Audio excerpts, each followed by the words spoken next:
Hello people, in this video we want to look at status epilepticus, the management mainly we want to focus on. What is status epilepticus, guys? Basically, you need to know some terminologies. What is seizure? What is epilepsy? Okay, see, seizure, epilepsy.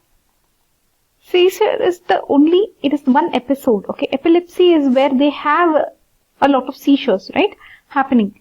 And epilepsy, when it becomes something that is continuous, right, and there is seizures without fully recovering consciousness between these seizures, that becomes status epilepticus. The patient is not at all recovering consciousness between these seizures, okay. Duration is like 15 to 30 minutes. That becomes a status epilepticus. So have you understood what the difference is? Seizure, epilepsy, and then you have status epilepticus, okay. So now you have understood the status epilepticus definition. Do you remember your pharmacology? Have you understood what status epilepticus was in your pharmacology textbook? Same thing, it's a medical emergency. It should be treated immediately. It is characterized by recurrent attacks of tonic-clonic seizures without the recovery of consciousness between these episodes, or a single episode which lasts longer than 30 minutes, okay. So, or single episode which is lasting longer than 30 minutes. Okay, this is what the textbook says. I think we should go with the pharmacology textbook. That seems about better. Okay, so let us go with two things. Series of seizures without fully recovering between these seizures, or a single episode that lasts more than 30 minutes. Okay, this will become status epilepticus. Now, there is some classification of status epilepticus. There is some convulsive status, and then you have non-convulsive status. Okay, what is convulsive status? So basically, convulsive status, generalized tonic-clonic status, or partial. Okay, partial epilepsia partialis continua. Okay, because you have partial seizures, etc. So many types of seizures are there, isn't it? Do you remember this? You have this general seizures, that is whole body kind of a thing. Focal partial seizures, some part of the brain is affected kind of a thing, right? So they're talking about partial seizures here, and they're talking about general ones here.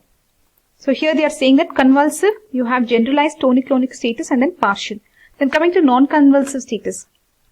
Now that brings us to another word. What is convulsion then?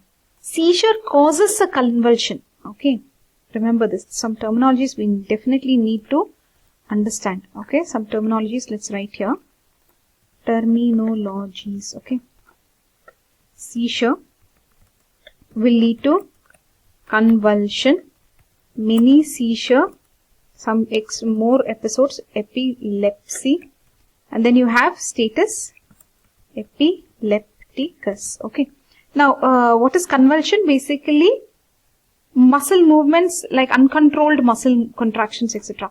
A seizure is an electrical disturbance in the brain that will lead to an uncontrolled muscle contraction. Okay, so this is the muscle. Okay, seizure is referring to the brain activity which is not right. Did you get it, guys? So let's go back here. So there are two types of epilepticus classification: convulsive and non-convulsive. Very easy to say. What is non-convulsive?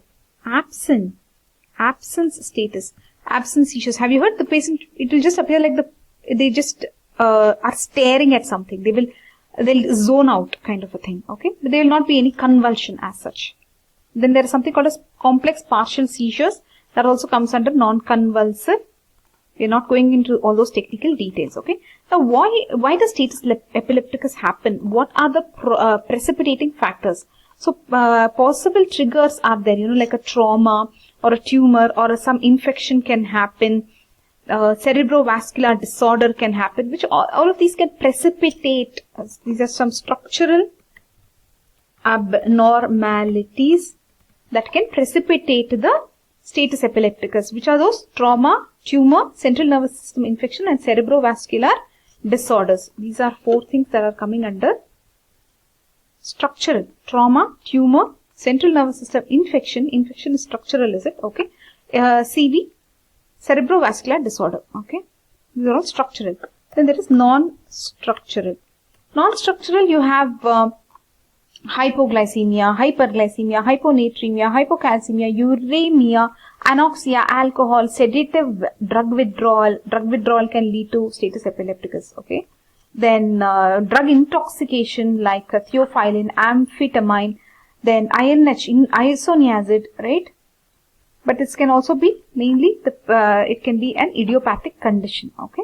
In adults, mostly it is, they did not take the medicines properly and hence they can have a status epilepticus. So in adults, it is non-compliance or therapeutic level of anticonvulsants. They didn't give a proper dosage of these anti-epileptic drugs, okay. So that can cause the status epilepticus. I think it's important to write those things here. Let's write that here. In children, idiopathic. In adult, they didn't take the drug, non-compliance, or the dose, the level is not good. There is less than therapeutic level of anticonvulsant. Okay, so something you have to remember. Why does status epilepticus happen? So now you have seen. Just this image, let's see why it happens. What have there? Epilepsy, cerebral damage, brain tumor, electrolyte abnormality, drug, alcohol overdose, withdrawal of the drug, encephalitis, infection. Okay. Inflammation, you can see. Now let us go to the cause. Cause, isn't this the same? Precipitating factor. Same thing, only they are writing again. Abrupt withdrawal of anti-epileptic drugs, cerebrovascular disease due to venous thrombosis, they are writing here. Meningoencephalitis, infection, metabolic disturbance, we already told you, hypoglycemia, hyperglycemia, etc. Electrolyte disturbances, hyponatremia, hypocalcemia, uremia. Alcohol withdrawal will lead to what? Again, drug withdrawal, hypertensive encephalopathy. This was something that is slightly new in the list. Okay. What are the complications? If somebody has status epilepticus, what can happen? They can have anoxia, less oxygen, no oxygen, hyperthermia, look at this, their body heat will increase, acidosis they can have. So body heat is increasing, acidosis is happening, but there is hypoglycemia can happen. Hypoglycemia, these two are something that is more, let me put it as, okay. Cardiac dysarrhythmias can happen, obviously, right? Dysarrhythmia you will write. Arrhythmia, dysarrhythmia. What is the difference? Dysrhythmias. Okay, dysrhythmias. Not rhythm, cardiac rhythm is not proper. Okay. Reflex pulmonary edema. Okay. Pulmonary edema because of some reflex, is it? Rhabdomyolysis, myoglobinuria. So if there is myolysis, it will lead to myoglobinuria, is it? Some kind of action reaction here. Aspiration, pneumonia. Shock can happen. So these are slightly difficult to remember according to me. What do you think are the complications of a seizure? I'm thinking if this guy has seizure, definitely he has, okay, he's moving a lot, hyperthermia, acidosis. He has hypoglycemia. Did he kind of burn out all his glucose or what? His heart is going into this dysrhythmia. So heart is affected, means suddenly you will say lung pulmonary edema, reflex pulmonary edema. Aspiration, pneumonia, some things you can write here. He's in shock, he can go into shock. Then myolysis, myoglobinuria, rhabdomyolysis, myoglobinuria. Very good. Then what else? Anoxia, he doesn't have enough oxygen. With all these lungs affected, what will you say? Anoxia. Okay. Okay. So then now let us go to management of status epilepticus. Very important. You will just say airway, breathing, circulation, right? Then standard blood test and all we'll do, you will do, I'm very sure. But you should remember to check serum, urea and creatinine. Checking like kidney function, is it? Serum glucose, electrolytes you should check, because we just now said there can be hypoglycemia and electrolyte imbalance will be there. Right, now let us go to the actual treatment of status epilepticus, some drugs that you use. So you will give lorazepam there, or you can give diazepam, injection only they are saying. Okay, and just look at how you should give it, what is the route, what is the dosage, repetition, etc. Then you can give long-term anticonvulsants like injection, phenytoin you have to remember. Okay. Loading dose followed by maintenance dose they are saying. Okay. You should watch for arrhythmias when you give phenytoin. Given via glucose-free, there is no glucose-free IV fluid to avoid precipitation in the tubing. This is interesting. So when you are giving phenytoin, you should be very careful, because you should not give it with glucose IV fluid, and you should also watch for arrhythmias. Okay. Then sodium valproate you can give. Another drug you can give, sodium valproate.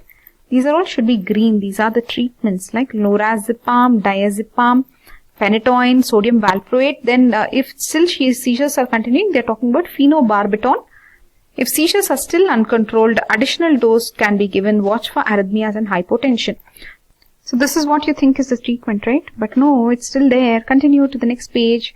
So what are we looking at? Status epilepticus management. This is more of hospital management, isn't it? Management.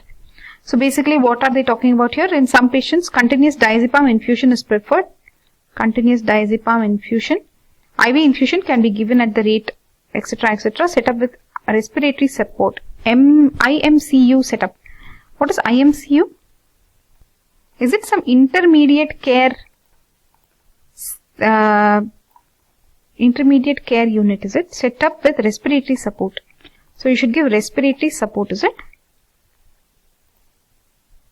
If seizures still persist, general anesthesia with the neuromuscular blockade, like you can give midazolam phenobarbital. They are saying midazolam is like a benzo. But in benzo classification, we never address midazolam. Where is midazolam under benzodiazepine? I don't see it here. Anyways, midazolam they use a lot. Okay, then you will manage and maintain. Maintain, is it? Maintenance, they are talking about maintenance here, for which they are using phenytoin, phenobarbital. Phenytoin and phenobarbital for maintenance. Okay. So in this video, what and all have we looked at, guys? We have looked at what status epilepticus is. Basically the terminology, so seizure is something that is a abnormal activity in the brain, right, which will lead to a convulsion, which is something related to the muscle. Many seizures will be termed as an epilepsy, like many episodes, different episodes. Okay, and there's something called a status epilepticus. That means a state where the patient suffers a series of seizures without fully recovering consciousness between these seizures, or there is a single episode that lasts more than 30 minutes. Okay, so there can be convulsive state or non-convulsive state. So convulsive state, this means can be, there will be some convulsions, right? Non-convulsive, no convulsions looks like, right? Absent seizures kind of a thing. So basically the precipitating factors in children is idiopathic. In adult it can be non-compliance to the anticonvulsant drugs that are given or a subtherapeutic level of anticonvulsants. So basically there can be some structural abnormalities that happen because of a trauma or a tumor or an infection or some disorder. Non-structural, we told you so many things like hypoglycemia, hyperglycemia, then hypocalcemia. Especially when it comes to hyperglycemia, they are saying the non-ketotic, that is the hyperosmolar coma. Okay, in that it can be the seizure. Okay, then hyponatremia, hypocalcemia, uremia, anoxia, alcohol, sedative drug withdrawal, drug intoxication, etc. So basically drug intoxication, that withdrawal, sedative drug withdrawal also. So those are all non-structural. Let me give you the entire list. Wait. So here is the list of the non-structural. Okay. Then let's move on. So etiology, we saw same thing. One extra thing they have added is hypertensive encephalopathy. The complications of status epilepticus, anoxia, hyperthermia, acidosis, hypoglycemia, which itself was causing status epilepticus, isn't it? Now they are saying that itself will be a complication also. Cardiac arrhythmias, reflex, pulmonary edema, rhabdomyolysis, myoglobinuria, aspiration pneumonia, shock. Then we saw the management. See, even if it is a layman, the management will be the same, right? Outside the hospital. Airway, breathing, circulation. Make sure that the airway is patent. There's breathing happening and there is circulation. So you should check that the heart is pumping and there is circulation to all parts of the body, right? Especially the brain. Now, what will you test in these people? You will test for normal things you will test. Apart from that, very specifically, you will check for serum urea, creatinine. You will check for serum glucose, electrolytes, because all these can lead to status epilepticus, isn't it? Then you will give lorazepam, diazepam, phenytoin, which is you should give via glucose-free IV fluid to avoid precipitation in the tubing. Watch for arrhythmia, sodium valproate, phenobarbital. Then still it's not over. There is more. Go here. So you have to give continuous, in some patients, continuous diazepam infusion they're talking about in a MICU setup with a respiratory support. You can also use general anesthesia with neuromuscular blockade, IV midazolam, etc., phenobarbital. Then maintenance, they are talking about phenytoin and phenobarbital. Okay. So this is all about status epilepticus. Bye bye.